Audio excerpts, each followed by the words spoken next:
paz do Senhor, queridos. Eu me chamo Desi Azevedo. Hoje eu quero te provar, pela palavra do Senhor, com entendimento coeso, claro, quem é aquele, o que é que detém a manifestação do anticristo. Aproveita, se inscreve no canal, deixa um like, coloque a sua linha de interpretação dessa passagem. Isso está registrado em 2 Tessalonicenses, no capítulo de número 2. O apóstolo Paulo, ele falando para os irmãos acerca da vinda de Cristo, no seu versículo 6 em diante, ele diz assim, e agora vós sabeis o que o detém, para que o seu próprio tempo seja manifestado, porque já o mistério da injustiça opera, somente há um que agora resiste, até que do meio seja tirado. E então será revelado o iníquo, a quem o Senhor desfará pelo assopro da sua boca, e aniquilará pelo esplendor da sua vinda. A esse cuja vinda é segundo a eficácia de Satanás, com todo o poder e sinais de prodígio de mentira,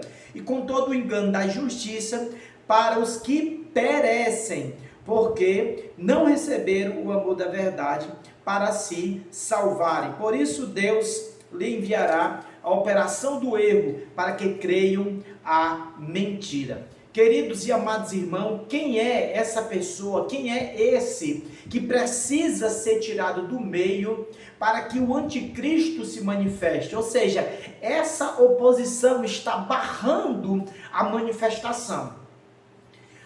Tem muitas linhas de interpretação, mas a mais coerente, amado, é dizer que quem está barrando o poder de Satanás é o poder de Deus, e ele o fará por meio do Espírito Santo. Muitas pessoas não entendem que quando se fala, eu já vi muitos vídeos explicando, que diz que não tem condição, como é que o Espírito Santo vai ser tirado da terra, se aqui precisa os 144 mil, as duas testemunhas, vão profetizar, vão falar, não é pelo poder do Espírito Santo, só que as pessoas não entendem qual a função maior do Espírito Santo na era da graça. A função maior era sim fortalecer a igreja, foi revestir a igreja, tanto é que em Atos 2 desceu, mas a função também principal, querido, era entregar, era apresentar a noiva a Deus. Aqui o apóstolo Paulo está falando da vinda do Senhor, do dia de Cristo,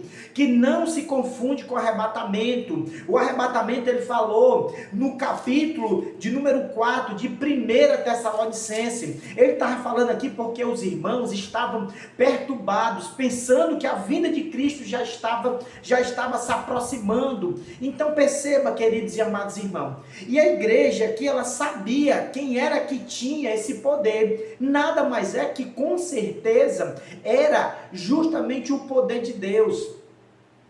É um tempo? Sim, ele vai se manifestar no tempo, mas perceba, quando Jesus foi assunto ao céu, quando Jesus estava começando a pregar, dizia que ia ser morto, ia ressuscitar, ele começou a rogar, e o discípulo naquela ânsia, pensando que ia ficar só, ele diz algo muito interessante, ele diz, eu tenho que ir, porque se eu não for, o Espírito Santo não vem. Eu tenho que ir para o Pai, para me trazer o Espírito Santo para vocês, porque tinha um tempo de Cristo se manifestar aqui na terra para depois voltar para o Pai, como voltou glorificado. E por isso Jesus não opera mais na terra de forma nenhuma. Até hoje ele opera nas nossas vidas, amém?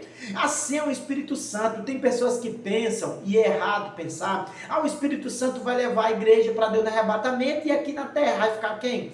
Ele vai ficar sendo como sempre foi no Antigo Testamento. Se você lê em Gênesis, capítulo 1, versículo 2, a Bíblia diz que a terra, havia trevas sobre a face da terra, estava sem forma e vazia, e havia trevas sobre a face do abismo, e o Espírito de Deus, que é o Espírito Santo, que é o Espírito de Cristo, que é o Espírito eterno, pairava sobre a face do abismo. Há uma linha de interpretação que dizer que a terra ficou no caos, porque Deus fez a terra perfeita, ficou no caos devido à queda de Satanás, que tirou a terra da sua órbita, e assim o Espírito Santo de Deus, o Espírito de Deus, que estava lá guardando Satanás e os demônios para a confecção ia ser feita aí do inferno e eles foram jogados para lá, e uns ficaram em cadeias eternas, como diz lá no livro de Judas. Então, querido, e o Espírito Santo, irmão, assim, vai ficar do mesmo jeito. Essa era do Espírito Santo. E como é que ele atuava no Antigo Testamento? A Bíblia diz, quando vai falar de Gideão, ele disse assim: o Espírito do Senhor revestiu a Gideão e ele tocou a buzina. O Espírito do Senhor que dava força a Sansão, o Espírito do Senhor que era para os profetas, ou seja, o Espírito Santo, embora que não era a era da graça, ele sempre esteve presente, auxiliando. Não é porque ele vai levar a igreja para Deus com arrebatamento que ele vai deixar de agir na terra, querido, entenda. O que muitas pessoas dizem, vai levar e aqui na terra, ele vai dar força, ele vai fortalecer os 144 mil, ele vai estar dando fortaleza às duas testemunhas. Por quê? Porque a igreja não vai mais estar aqui, está aqui na palavra. Será que é tão difícil de entender a manifestação do anticristo? Olha o que é que ele diz a respeito dessa manifestação. Olha aqui, ó. A quem será revelado o iníquo, a quem o Senhor desfará pelo assopro da sua boca. Quando? Na vinda do Senhor, que não é um arrebatamento. E aniquilará pelo esplendor da sua vinda. Olha ele falando do anticristo aqui, percebe aqui, ó. A esse cuja vinda é segundo a eficácia de Satanás com poder e sinais e prodígios de mentira, com todo o engano da injustiça, para os que perecem.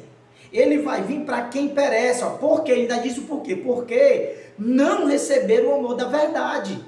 Ou seja, não quiseram Cristo, porque se quisesse tinha sido arrebatado. Então o anticristo vai agir nesses corações que não abraçaram a Deus. Porque Deus nos destinou, foi para a salvação. Está aqui, ó. Continue lendo o texto, ele vai dizer aqui, ó. Lá no capítulo de número 13, ó. Mas devemos sempre dar graças a Deus por vós, irmãos amados do Senhor, por vós ter Deus elegido desde o princípio para a salvação.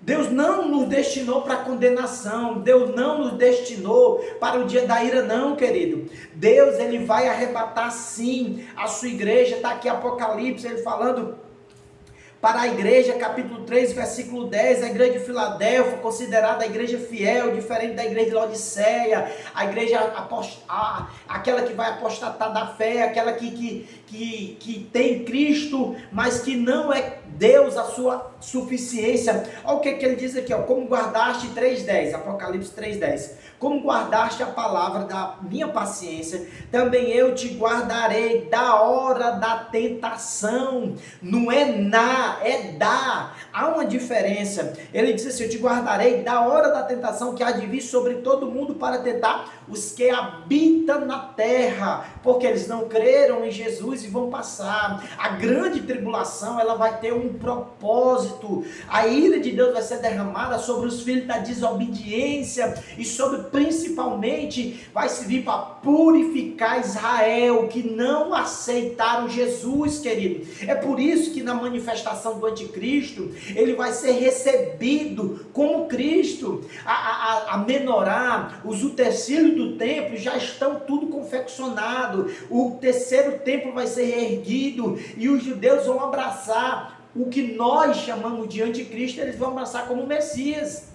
Então quem detém é o poder de Deus por meio do Espírito Santo. O Espírito Santo cessará sua obra no sentido de concluir, fortalecendo a igreja e entregando para Deus no arrebatamento, segundo 1 Tessalonicenses capítulo 4, versículo 16, porque o mesmo Senhor descerá do céu, com alarido, com voz de arcanjo, com a trombeta de Deus, que morreram em Cristo, restarão primeiro, depois nós, o que ficarmos vivos, seremos com ele arrebatados a encontrar no Senhor dos ares, e assim estaremos para sempre com o Senhor. Perceba, ele não vai descer para a terra. O arrebatamento é secreto, é a mesma coisa. Secreto para quem? Secreto para o mundo que não está aguardando, assim como foi no dia de Noé. Noé estava dentro da arca, e dentro da arca tem salvação. A arca representa Cristo, fora da arca, destruição. Por isso que a Bíblia diz: e veio o dilúvio e os levou a todos. Eles não perceberam, assim que veio o dilúvio. Assim o mundo também não está esperando Jesus, mas eu e você estamos analisando os sinais, estamos aguardando a volta do Senhor e vamos ser arrebatados em nome de Jesus. Amém, querido? Então quem detém, irmão Desi, quem detém é o poder de Deus e o faz por meio do Espírito Santo. E lógico, entenda, o Espírito Santo sim, continuará porque ele é onipresente, assim como Jesus. Jesus também é onipresente, querido. Assim como Deus, ele é onipresença, não tem como tirar e não mais aparecer. Ele já existia, antes que houvesse dia, ele já era. Entenda de uma vez por toda, meu querido e amados irmãos. Ele vai continuar agindo a mesma forma que ele fazia no Antigo Testamento, que dava força, vai também fazer. O problema é que nesse período da graça, após Atos 2, foi a manifestação mais presencial. Amém, querido? Então fique com Deus, espero ter aí aclarado, dado luz a esse texto. E se não, comenta aí. Deus te abençoe, fique com Deus, fica na paz.